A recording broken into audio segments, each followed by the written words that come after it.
When somebody's ghosting you is because they're dreading communicating with you. You essentially want to incentivize them to communicate with you, not to then come back to you and just dread calling me like, oh my gosh, Vivien has been harassing me. She needs answers. I really don't want to tell her that we're considering someone already. But if you just kind of call them and say, I just want to know you're okay, send me an emoji back, just like a thumbs up text message, blink twice if you need help. Initiating becoming a hiring machine sequence in 3, 2, 1.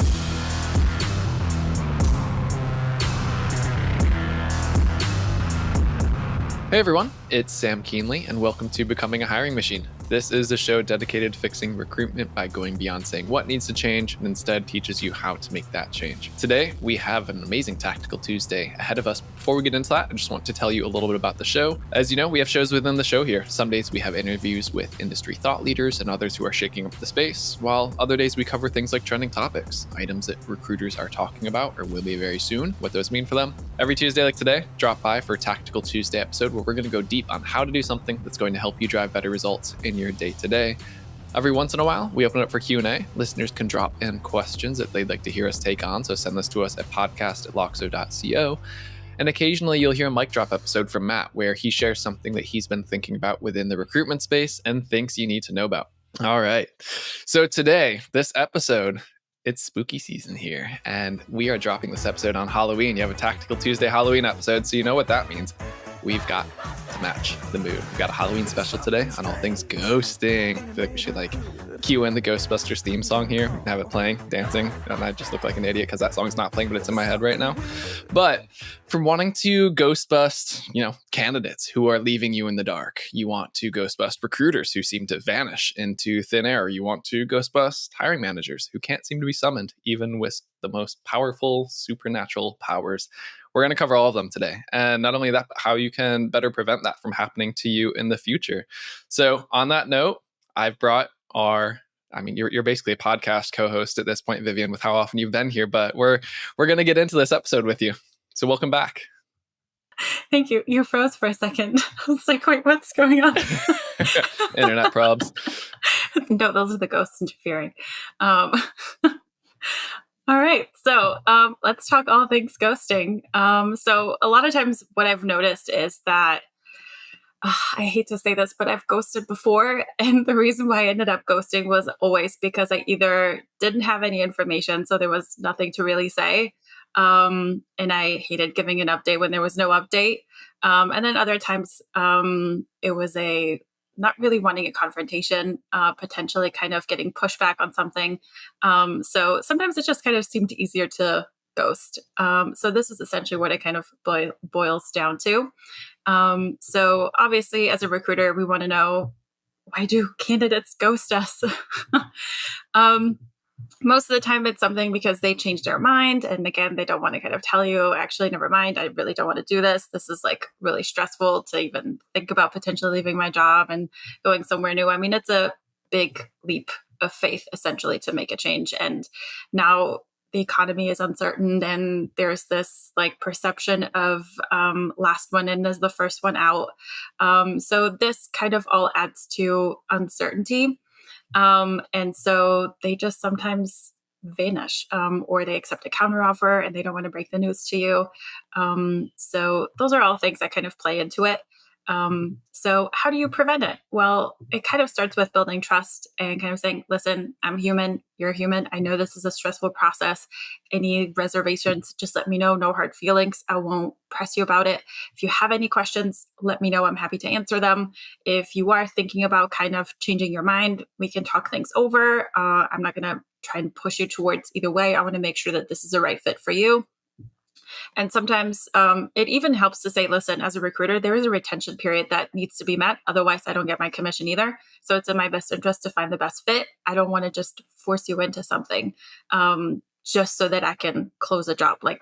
It has to be sustainable. I'm trying to continue working with this hiring manager because sometimes candidates feel like recruiters just want to fill a position and kind of get that commission check, but they don't know what the payment terms of a recruiter are, so to speak, which is there's a retention period that needs to be met. There's different kind of payment terms.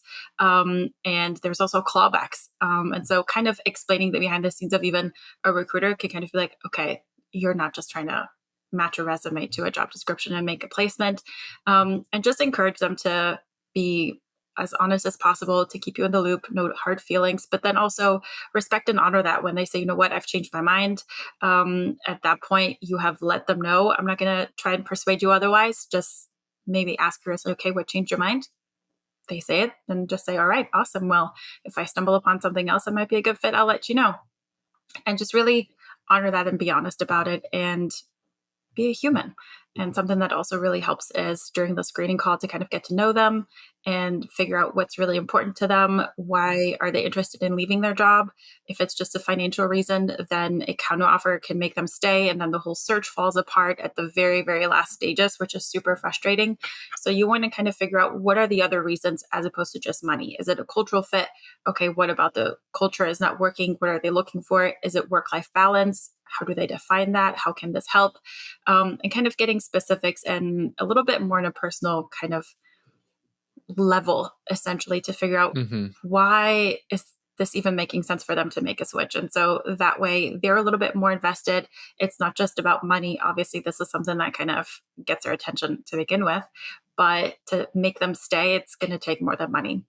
So that's kind of one way of doing that.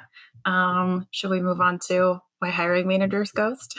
Well, let's do, because I think this actually be a transition. Let's get into the flip side of it. So like, say you're a candidate and why a recruiter ghosts. So one thing that I would think is you almost have to walk the walk before you expect this of them. And so you almost, I think you need to be it's not vulnerable, just transparent and say like, look, I know you've probably been burned by recruiters before and you've been ghosted by them. You've been hung out in a limb, you didn't hear back. So let's just, let's make this process real easy. I will promise you, if you want to email, if I don't have an update, but you email me and ask for something, I promise I'll get back to you and say like, hey, I just don't have anything right now. I promise I'm still working on it, but you have to be willing to meet them halfway and not just put it all on them and then wonder. It's like, well, you have 3 unreads from them or 3 messages in your inbox that you never got to that came back from them. So I think that if you're able to demonstrate that you're willing to go beyond halfway to meet them with that first and take that first step, that it will help a lot in that. So let's get into, before we get to the hiring managers, let's get into the flip side. Let's be a candidate and say like, I haven't heard back from my recruiter, or like, what are some of those reasons why the recruiters would be ghosting? Yeah. So most of the time recruiters are ghosting because they either just haven't had an update or they really don't know how to move forward. And so sometimes recruiters kind of want to protect their client by just not giving any updates, because instead of saying, hey, the hiring manager really hasn't prioritized this at all, this is obviously not something that candidates want to hear, because then it's like, well, I guess this is not as important as they say they were. And so they kind of want to be like, I'd just rather not tell them anything. But either way, it's not a win-win situation. So it's better to just say, you know what, the hiring manager, like a really important project kind of came up. They really needed to dedicate a little bit more focus towards that on a temporary basis. And they kind of asked me to hold off a little bit so that you can actually get the time and attention that you deserve and just not be rushed in between juggling a million different projects that are a priority right now. So this is how you can phrase it. And then just being honest and being like, you know what, they've had a couple of other candidates that they are currently considering that they're a little bit further along. They didn't say that you were completely out, but they kind of wanted to see and wrap up the other interviews before they consider interviewing you and things like that. They haven't said no, but they also haven't said yes. So just being honest and transparent about it, because ultimately you are the messenger. And so your relationship needs to be solid, because if this opportunity doesn't work out, ideally you have similar ones that you're working on or about to be working on. And so instead of having to then go out and source new candidates, you already have a couple of candidates that you have pre-screened. You know the major kind of selling points that they can bring to the table to your clients, and you can immediately pitch them. And the only way that you can continue working with those candidates and pitching them for business development purposes even is if you've had that transparency and that trust. And so whenever there's like some kind of stall or hold where maybe even the hiring manager is ghosting you and you just don't have any updates, make it a habit to once a week check like all of like your ATS and specifically submitted, interviewing, and like the further along stages, to then say, hey, just wanted to send you a quick message, let you know there's no update, but once I have one, I'll let you know. As far as I know, this is a still active search. And I have not heard back from the hiring manager. Once I do, you'll be the first to know. I promise I'm not ghosting you. And so this is where it's really important to kind of, as a recruiter, be transparent about it. But then as a candidate, when you are speaking to a recruiter, let the recruiter know that it's okay to share updates when there are no updates. It's okay if suddenly priorities shift and they had to kind of take a step back from the interviewing process, from reviewing candidates and things like that, because that is very time consuming as well. And as long as you communicate that with candidates will understand that. And so as a candidate, you can kind of share with recruiters, you know what, it's totally fine. I just want to be in the loop. I don't want to get my hopes up and then never hear from you again. I'd rather hear that there's no updates once a week than nothing at all. And just kind of easing the recruiter a little bit, because recruiters do get quite a bit of crap, even on LinkedIn, about how recruiters are notorious ghosters. Yeah. And often it's because they're middlemaning for this third type of ghost, the hiring manager ghost. So tell me a little bit about, why this happens at that level. So there are quite a few reasons. One is they are considering an internal candidate that suddenly popped up and they just don't want to share anything because they don't know if this is actually going to work out. So they don't want to share it with the recruiter, thinking that they're going to immediately run to the candidate and say, this is off, this is closed, this is a done deal. And so they kind of want to just even feel it out and kind of put a little hold on it, or something came up where maybe the budget has changed. There has been a restructuring, or there is a restructuring going on. And sometimes hiring managers are waiting for clearance from somebody else that needs to be involved in the interview process, but hasn't really given any availability and things like that. And so usually something shady is going on. Sometimes it can work out in a way where the shadiness will not work out and your candidates will still get pushed through. And then other times it's just that random curveball that will completely take over the process. But it's usually not a good sign when you don't hear from hiring managers within 2 business days. And this is, again, why it's so important to kind of vet them prior to the search, not just when you're signing the agreement, but before each search, to figure out, okay, how important is this role to you? Is this super urgent, or is this like a nice to fill? And you guys are kind of more looking for the right fit as opposed to somebody in the near future. What's the timeline on this? Who needs to be involved? Is anybody traveling? And just really making sure that you set the right expectations and say, I need to hear back from you within 2 business days. If I'm not hearing back, that means something is going on. Totally understand. But I'm putting the search on hold. And then also kind of saying, you know what, I don't need to know specifically what is going on. But if you just give me an update and say, hey, something internally is going on, I really have no idea how this is going to shake out and how this is going to affect the search. So for now, we're just going to take a brief pause. I will know by the end of the week or something like that. That is helpful. And so just let hiring managers know that even like a tiny slimmer of information, like something has come up, or there's a restructuring, or somebody important is out, or they're in damage control for one reason or another, just ask them to share these updates. You will understand and you will keep the candidates warm. And that way the search process is a little bit smoother. And you can also tell the hiring managers, hey, candidates appreciate transparency. They have been in the workforce. They understand that stuff comes up. Just as long as we're communicating these updates, they can understand what's going on and they'll be patient unless another company swoops in and gets them an irresistible offer. Yeah. Okay. So those are all incredibly helpful. Now, I know there's so many recruiters. I say so many recruiters, like there's a bunch of people listening to this. Recruiters can relate to this. I'm sure they've been in the position of one, if not both of those, where it's the hiring managers ghosting them, candidates have ghosted them. So what have you seen that has been really effective that recruiters have done? Let's talk about like the hiring managers first, to get some type of response out of them when they have noticed they've been ghosting. It's like, I'm sure you could guilt trip them and say something like, hey, I've got 5 great candidates who are ready to walk. They need a response by this date, or, any number of examples.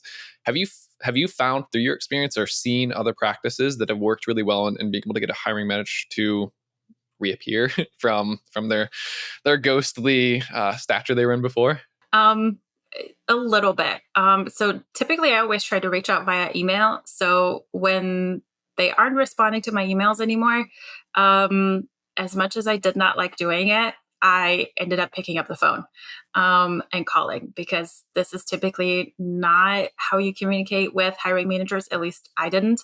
There was always that original intake call where you had that Zoom call or something like that, but picking up a phone and calling their direct line or even a phone number, it will get their attention. And just leaving a voicemail, even if they're not picking up, and saying, hey, I have these great candidates. I know that something came up, because usually you're super responsive. I just want to know that you're alive, that everything's okay. Just give me any update. Just, blink twice if you're still alive and just add a little bit of sense of humor. Because when somebody's ghosting you, is because they're dreading communicating with you on one way or another. So by kind of inserting humor and making this a little bit lighthearted, you essentially want to incentivize them to communicate with you, not to then come back to you and just dread calling me like, oh my gosh, Vivien has been harassing me. She needs answers. I really don't want to tell her that we're considering someone already. But if you just kind of call them and say, hey, I just want to know you're okay. And, like send me an emoji back, just like a thumbs up text message, blink twice if you need help, so did something happen? And just adding a little bit of humor instead of kind of just pressuring them and being like, hey, I haven't heard from you. I'm putting this on hold. I hate working with you. I'm losing these candidates because you're not responding. Like, threats don't really incentivize positive action. They usually come with an additional side of dread. But if you say, hey, you okay there? Are you drowning in paperwork and bureaucracy yet? Like, what's going on? Just kind of, make it human, make it a little bit friendly. Life's tough enough. Yeah. You don't want to swap out that threat for we're going to take that job order back, but here's a restraining order instead. We're quickly swap those. Yeah, you probably want to avoid that one. So, all right. So that's the hiring manager side. What about when you have that great candidate that, all of a sudden, poof, they're gone. Any little tips or tricks that you found that have worked out? Same thing, humor, just kind of adding humor and being like, hey, just wanted to check in. You seemed really excited. So I'm guessing you got swallowed up by a whale or something, and saying, hey, if you change your mind, I totally understand. Just let me know. Like, it's totally okay. Because a lot of times they appreciate how much effort you have put into this. Because by the time that you really like this candidate and you've gotten far enough where you are somewhat emotionally invested, even, they're emotionally invested and they feel bad for having to tell you this. So if you make it easy on them and kind of say, hey, if you change your mind, totally cool. Just checking on you, still good. That really helps. And then you might get an answer. Unfortunately, I have not found the magic formula to make people not ghost you ever. Yeah. It still happens. It could be tough. And that's thinking from just putting myself in a candidate's shoes. I would not want to receive a phone call from a recruiter if I've been kind of avoiding them, ghosting them. It's like, great. Like that's awkward. That's a little almost like needy from the recruiter side. But I would appreciate, it's like they probably have your cell phone number from either using Loxo or just the course of your conversation already. Just a quick text like, hey, Vivien, haven't heard back from you. Just want to make sure, one, like you're okay too. Like, if you're interested, cool. If not, like, no worries. Just let me know. I'll stop. Like, with some little outreach, I find that at the personal level, where we go beyond the email, actually could potentially be effective. But again, it's a very fine line. Like, you don't want to cross it and come across as too pushy. But like you said earlier, either add some humor or just like, hey, just want to make sure you're okay. Like, it's been a little bit. So, well, if any recruiter has cracked the ghosting mystery, one, start a services business. You will make millions of dollars right on the top. And two, come let us know so we can start sharing that advice too.